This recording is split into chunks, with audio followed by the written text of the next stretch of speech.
ನಮಸ್ತೆ TV 24 news ವಾಹಿನಿಗೆ ಸ್ವಾಗತ. ಹಾವೇರಿ ಜಿಲ್ಲೆಯ ಸವಣೂರು ತಾಲೂಕಿನ ಹುರುಳಿಕೊಪ್ಪಿ ಗ್ರಾಮದ ಹೊರವಲಯದಲ್ಲಿ ರೈತರು ಹಾಕಿರುವ ಗೋವಿನ ಜೋಳ ತೆನೆ ರಾಶಿಗೆ ಬೆಂಕಿ ಬಿದ್ದ ಅವಧಿಯಲ್ಲಿ ಇರುತ್ತೆ.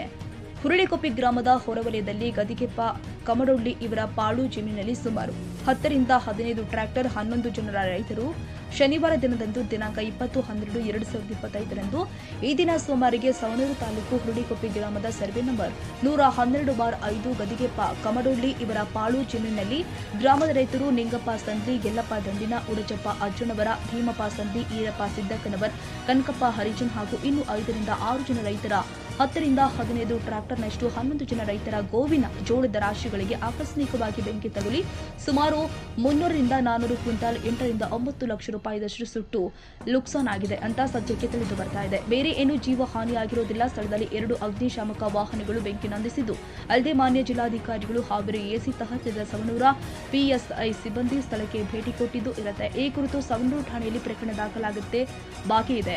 ಬೆಳವಣಿಗೆ ಮೇಲೆ ನಿಗಾ ವಹಿಸಲಾಗಿದೆ. ಸದ್ಯಕ್ಕೆ ಬೆಂಕಿ ಆಕಸ್ಮಿಕವಾಗಿ ತಗುಲಿದೆ ಅಂತ ತಿಳಿದು ಬಂದಿದ್ದು ಇರುತ್ತೆ. ಸಾರ್ವಜನಿಕರು ಮಾಹಿತಿ ಕೊಟ್ಟಿದ್ರು. ಇದೇ ಸಂದರ್ಭದಲ್ಲಿ ಸಾರ್ವಜನಿಕರು ಉಪಸ್ಥಿತರಿದ್ದರು. ರವಿರಾಜ್ ಸಂಶಿ, ಹಾವೇರಿ.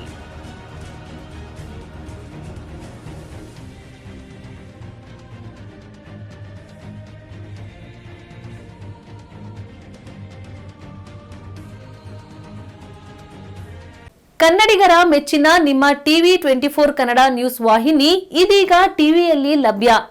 ಕರ್ನಾಟಕ ಮತ್ತು ದೇಶ ವಿದೇಶದ 360 ಡಿಗ್ರಿ ಸುದ್ದಿ ಹಾಗೂ ಉತ್ತರ ಕರ್ನಾಟಕ, ಬೆಳಗಾವಿ, ಬಾಗಲಕೋಟೆ, ಧಾರವಾಡ, ಹಾವೇರಿ, ಗದಗ, ಬಿಜಾಪುರ ಜಿಲ್ಲೆಯ ಕ್ಷಣ ಕ್ಷಣದ ವಿವರವನ್ನ ಪಡೆಯುವುದಕ್ಕೆ ಟಿವಿ 24 ಕನ್ನಡ ನ್ಯೂಸ್ ವಾಹಿನಿಯನ್ನ ಲೈಕ್ ಮಾಡಿ, ವಿಡಿಯೋಗಳನ್ನ ಶೇರ್ ಮಾಡಿ, ಕಮೆಂಟ್ ಮಾಡುವ ಮೂಲಕ ನಮ್ಮ ವಾಹಿನಿಗೆ ಸಹಕಾರ ನೀಡಿ ಮತ್ತು ಚಾನೆಲ್ ಅನ್ನ ಸಬ್ಸ್ಕ್ರೈಬ್ ಮಾಡಿ. Thank you.